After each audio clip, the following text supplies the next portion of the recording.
Oh, but I'm picking the peaches here. You can see this this tree was so heavy with peaches that it just leaned over and found support on the Valencia orange tree, which was fine. It really served a nice purpose there. So you can see how beautiful they look. We're going to be doing some canning. They just look amazing. And if you're not subscribed, like and subscribe. This is life on the Rancho here in Santa Rosa, California. Scratches the surface, 'cause nobody gets me.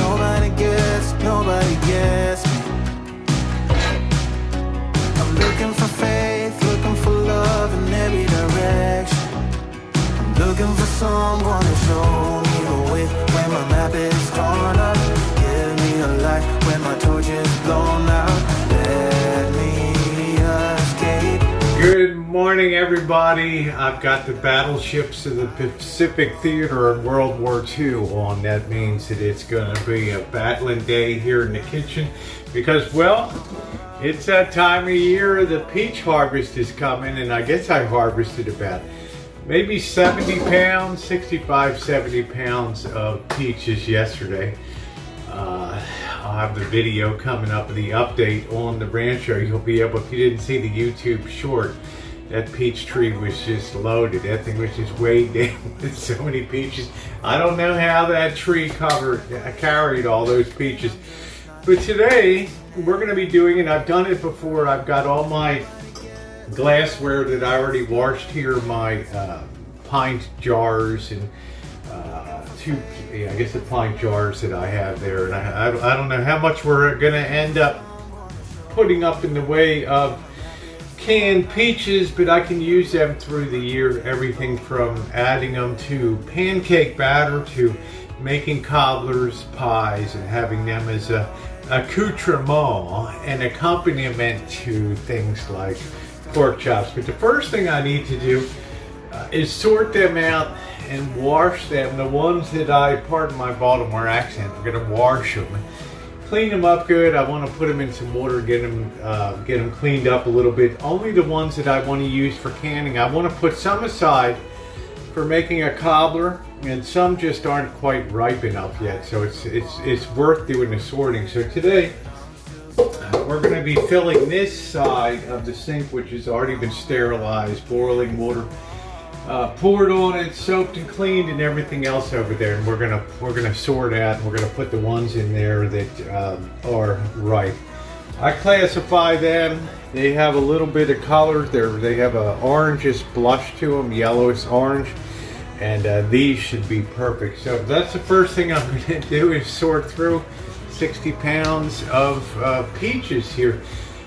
We don't use, people ask me, do you grow organic peaches? Everything is organic here. The only thing we do in springtime here on the Rancho, in wintertime in spring, is to spray to prevent peach leaf curl disease, which is very destructive for having production of fruit. But that's not a compound that's problematic. By the time the fruit comes, no, we don't put any additional sprays or anything on it. So yes, it is organic. So let me get going here. I'll see you after the sorting is done.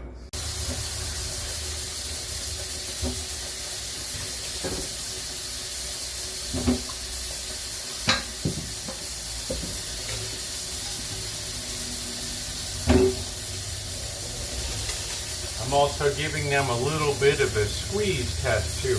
I don't want the peaches that are too hard and too firm. All right, we got 3 piles. This thing is really full here. These are the ones that are going to be canned today, and you'll notice most of them have a very nice orange blush on them, but they're not overripe. These are the ones here that are going to go into pies or into cobblers, things like that. They're perfectly ripe. They're really excellent. And these are the ones that are going to have to, over here, these are going to have to mature a little more. So we're going to pour them back in a box. So there's what we're going to be canning today. I'm going to bag these up and put these in the refrigerator to preserve the flavors. They're going to be absolutely perfect, and I'm going to put these in a box to just sit around for a while until they get ripe. That might be a secondary canning because there's still 20 pounds left on the tree. Next thing we want to do is we want to get a big pot of boiling water going here, because we're going to blanch these for about 30 seconds. I'm going to empty this out. I'm going to get all of these out of here. I'm going to clean up and transfer to the other side here. And then we're going to fill this up and put a lot of ice in here. We're going to blanch these for about 30 seconds. We're going to blanch these for about 30 seconds in the boiling water. That'll be enough to soften them up. We'll plunge them into the ice here, and then we'll just peel them one by one. And then really the hardest part of the process is done. This sorting of about 50 pounds of peaches only took about 10 minutes or so. Not too bad.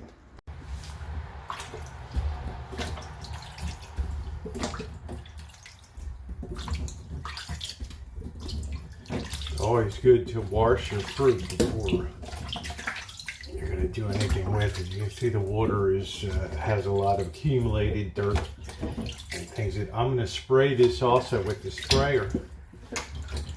You can see we got a lot of peaches. A lot of peaches today, man. Did the peaches come in? Yeah, man. All right, you see that color of the water there? So I'm going to go ahead and spray these just to give them a final rinse. We're going to drain this side.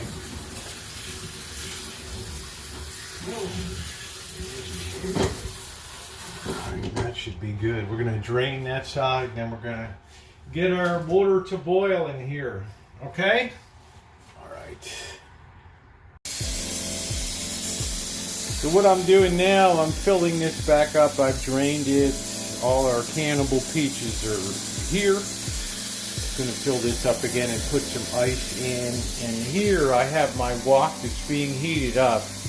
And what I'm going to be doing is immersing these peaches in.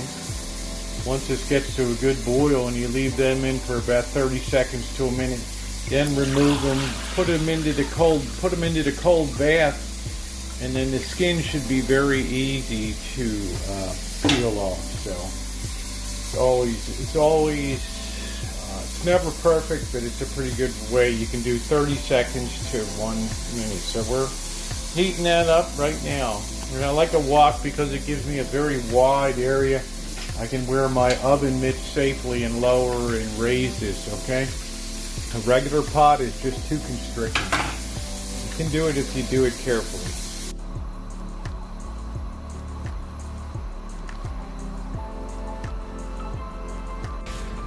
I might give my usual caution in the kitchen at this time. You're going to be working with very hot liquids, not the least of which is boiling water here. You want to take all kinds of steps to protect yourself. Make sure you're not going to slam into anything or knock anything over with boiling liquids. That goes for the syrup we're going to make too. We're going to do what's called a hot pack. Once we put these peaches into the cold water, let them sit for a minute. That shock is going to loosen the skin off. We're going to then cut them up, and we're going to start filling up the jars, and we're going to get that, we're going to make that syrup, bring that up to a very high temperature, and we're going to use that to sort of pack or sterilize those jars when that hot syrup goes in. We have to also be very careful with that, pouring that in. That's going to effectively be a great way. It's going to shrink the peaches down. You're going to get more peach per jar. And so it's just, I think, a better way to can. Then we'll talk about popping the lids on and make sure you use fresh lids and the rings, and a few pointers on that. They were disclosed by a good friend of mine, Mouse Toes, on here, who has a prepper channel. So you want to do things logically. We've only been at this about 20 minutes so far. Believe it or not, we've accomplished a lot. This is almost up to boil in the wok. I heard my first load of peaches. Just one layer on the bottom. I think I can add one more on here. Just like that. I'm just going to dunk these, let it sit on the bottom for about 30 seconds. pull them out, and then put them into the cold water here. Okay, so it's almost showtime. I think that temperature is high enough. We're gonna put our first load in, make sure it's not gonna overflow the wok, so that should be good. We're dropping that down for about 30 seconds to 1 minute. I'm just watching the clock here. You don't want to cheat yourself out when it comes to letting that really hot water do a number on these peaches. So make sure you have your oven gloves on too, okay? Your oven mitts when you're handling the stuff. And go slow, be methodical. Sometimes I get very crazy fast when I do things, right? And that's when I run into problems. So I have to purposely slow myself down a little bit when I'm doing something, okay? So they've been in about 30-35 seconds. I think we're gonna let them go the whole minute. That way the skin should just slide right off. So this is where you're gonna have to learn the exercise of patience here by doing this. But remember, canning should be fun. You grew all that fruit, you want to use all that fruit, okay? And you have to commit yourself to being able to preserve that so you can have that through the year, okay? I'm going to go ahead now, tilt it up to one side here, lift it up, drain it real well, and then we're going to pour those peaches in. They're going to get the old shock treatment. So you get the idea. And those skins, we just do one little score of the knife, and that skin should be able to peel right off. Okay, that's the theory anyway. So I'll see you guys when we're all done this process.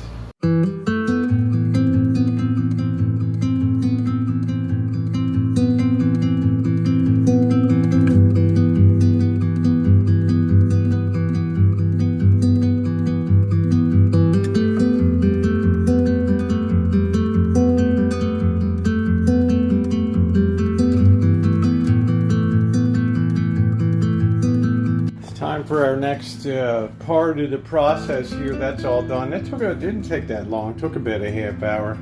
They're all blanched and up. That skin should be easily removed.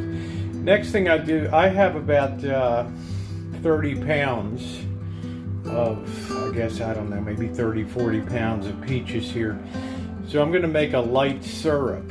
And what I'm going to do is, I have the big moonshine pot here. I have 4.5 quarts of water in here, and I'm going to add 6 cups of sugar, and that's going to make a light syrup. And then going to be cutting up the taking the peel off and cutting up the fruit and adding it to our hot sugar mix once we get this up to temperature. Okay, so I'm going to go ahead and add 6 cups of regular white sugar to it. We should be good to go. I have the pot ready to go, but you can see how easily the skin peels away when you blanch them properly. Okay, so I'm going to go ahead and peel. I think I'm probably going to cut these in quarters, and I'm going to put them in the colander here. And then we'll worry about bringing our syrup up to temp. Probably bring up the syrup here and get that going. Be careful we don't get snagged on anything. And again, a real caution, if you're going to be working with hot liquids and things, be careful, especially boiling water or sugar water. Candy making is one of the most dangerous professions, so respect it every time you get some hard candy or something like that. That had to come up to a very high temperature. Let me shut up and get cracking here. The way you want to cut these, and I am back, I'm trying to get there. I'm working against the light here. You see it has a natural split line on it. You just want to go all the way around with your knife. And then I find that the skin just very easily peels off both sides there, and then I can quarter it, okay? Separates very easily. There you go. Good tip for you. Doesn't that big pot look wonderful?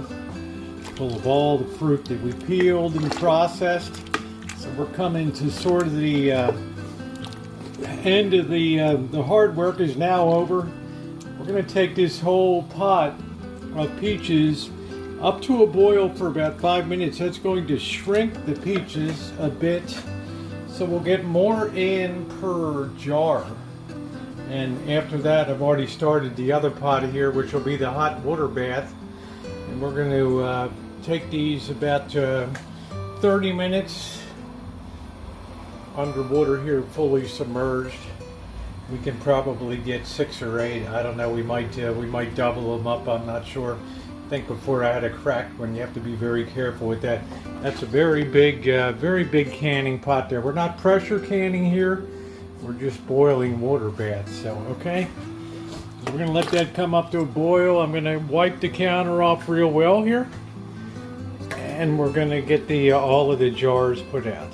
You can see now we have a real operation going with heating up the water for the 25-minute boil water bath here. It has to boil for a full 25 minutes. This is coming up to a simmer. Just love the color of this with no discoloration. I was very careful in prepping the peaches to really make sure that they were good quality. We have all of our jars set up. We have our grabber, which is used to grab these. You're not going to be able to grab them with your hand once they're filled. I bought a canning kit a couple years ago, so this is really nice to have part of it for filling. You're going to have some spills and messes, so make sure you put down some cloths for that. I have 19 rings, and we're going to talk about the rings and some errors that people make. We're going to use some distilled vinegar. Once we put everything in, clean up the tops. We're going to wipe it down each of the around and on the top of it with a little bit of vinegar. And we're going to leave a 1/2 inch of head space on each of the jars when we fill them. And we have all of our sterile lids, and you should use fresh ones each time that you can. Okay, you don't want to risk contaminating your product. Okay, so we're letting that come up to a simmer. That's coming up to a good boil there, so just be patient. This is kind of the fun part now, seeing the fruit after all of that in the glass. And these have done a really nice simmer. I have my vinegar standing by, paper towels, I have my lids ready to go, I have the rings behind me here. So we're going to carefully fill one of these at a time. And the way I'm going to fill this is, I've cleaned this out really well. This will make a nice scoop to go in there and pour it in here. We're going to go slowly, be careful of burns, okay? We can now turn that off, that's simmered enough. And let's go ahead and do our first. We're going to try to leave a 1/2 inch of head space here. We might have to, might do better to just pour it in directly. We're probably not going to need that. That's more for other type of things that you're going to can.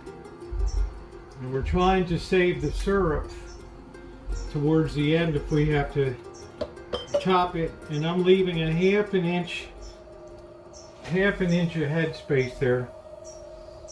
Okay.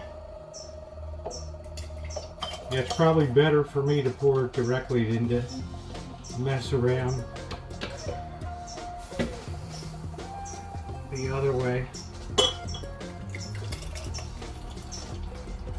If we need any more, we do have some backup jars just in case.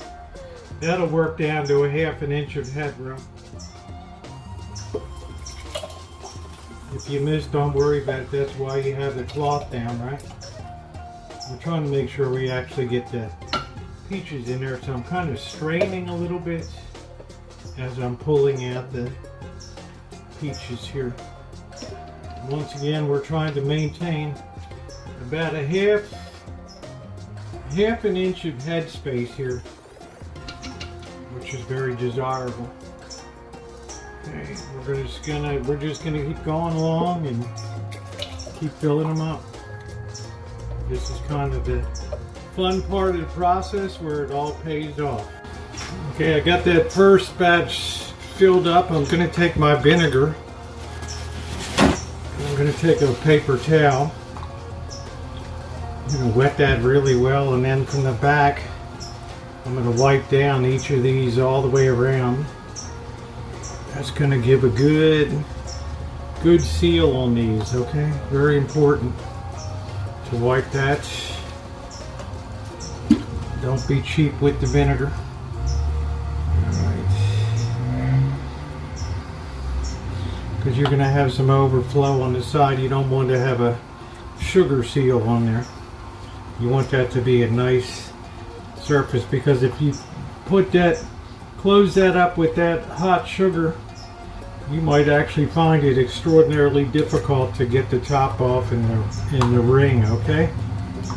And the ring is not a permanent thing, and I'll explain why that's very critical. Now we're going to go ahead and pop our lids here.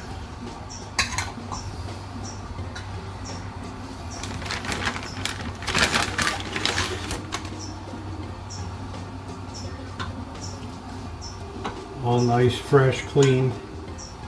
We have the vinegar that's sealing the top. Make sure you're just using one and not two. These tend to stick together a little bit. All right, our water is boiling. I just put a loose cover on the water boiling on the other side.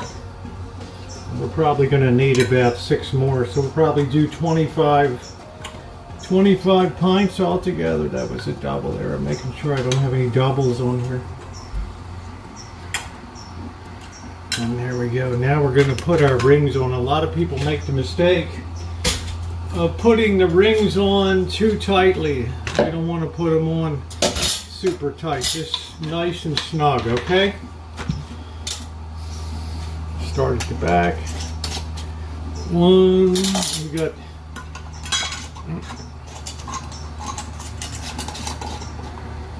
Okay, I'm just making them. I'll come back. I'm just getting them positioned first. I don't have any cross threading here. Making sure I just have one on that. This one's being a little cagey. There we go.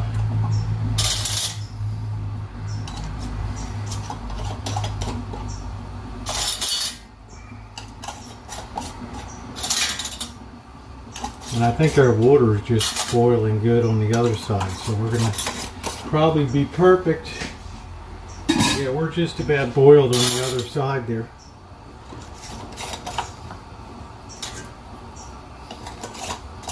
I'm going to explain why you remove the rings when you put it into storage. These have to sit for 24 hours. They have to, once they come out of the water bath, they have to sit for 24 hours. Alright, and then you want to remove the rings. A lot of people leave the rings on, and I used to think that that was the way that you do it. Boy, did I learn something critical on that.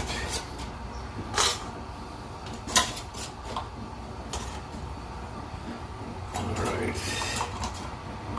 I think I'm going to have to grab one more ring. Anyway, I'm going to go back and tighten all these. Okay. Not super tight, just enough to make them snug. I'm just giving it one good turn here. These aren't too hot to handle. If they are, you might need some gloves. The color on these, beautiful.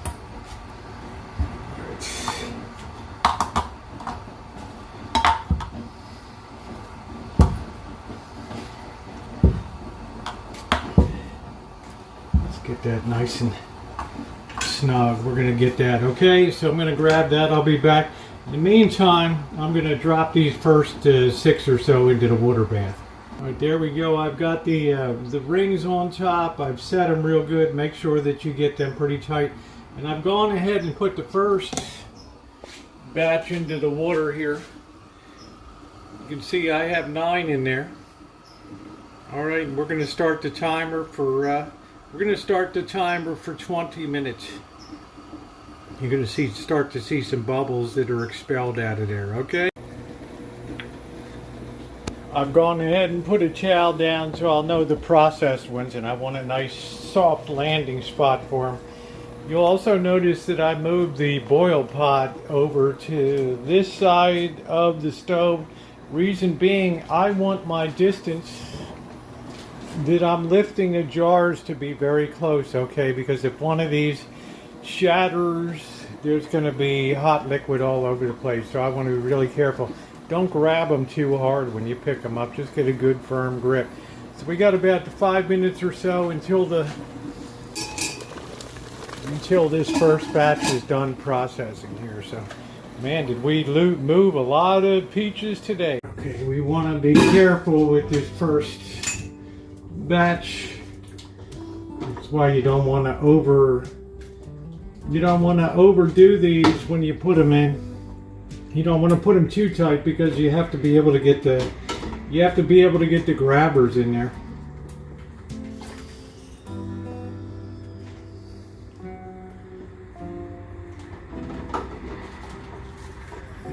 There's a lot of liquid there, but that's okay. I'm going to try to put them 4 next to each other. Give a little bit of space between them for a little bit of cooling power.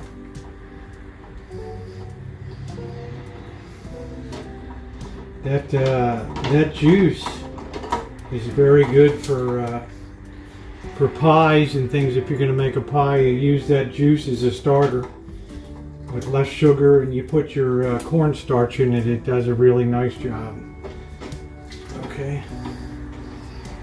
All right. And you're always going to get a little bit of shrinkage, and just a straight down drop.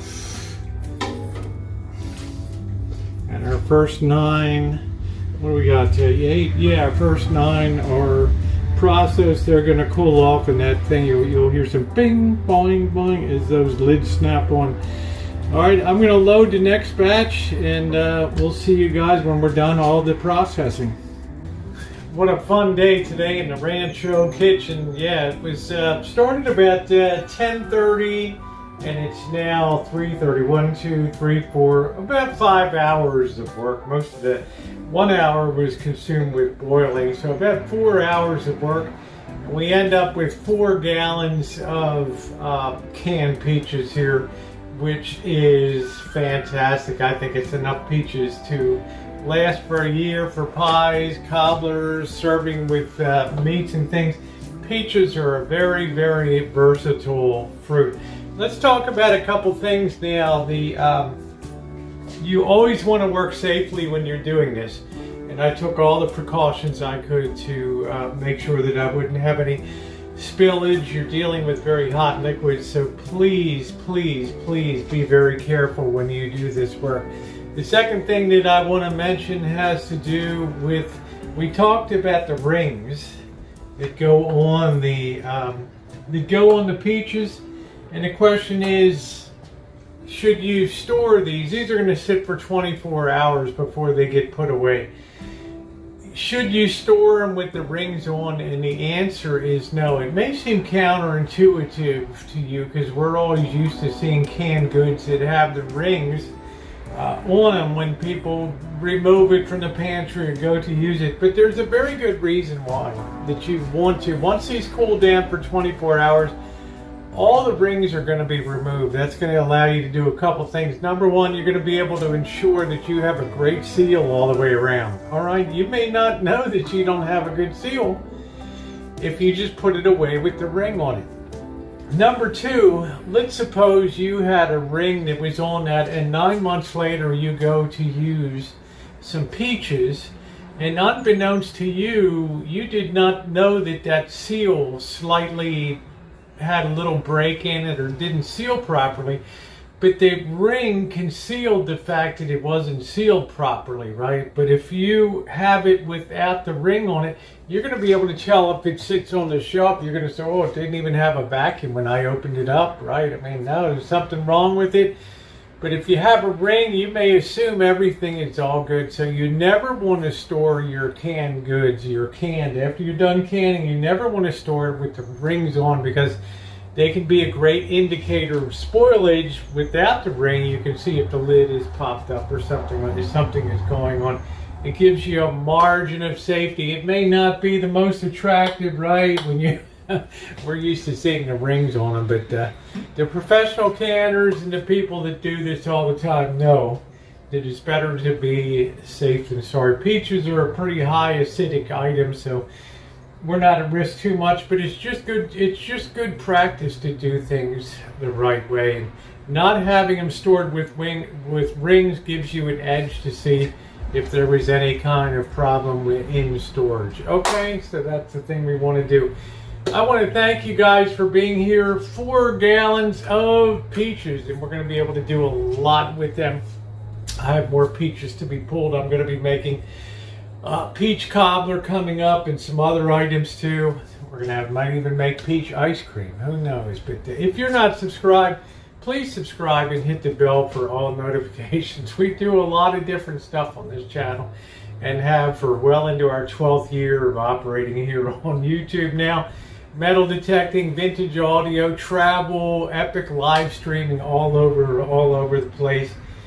Just great times. I hope that you will be a part of it. And on your way out today, if you enjoyed the process, please give a thumbs up. Harvest time here on the Rancho means it's canning time. Thanks everybody for watching. Thumbs up are appreciated.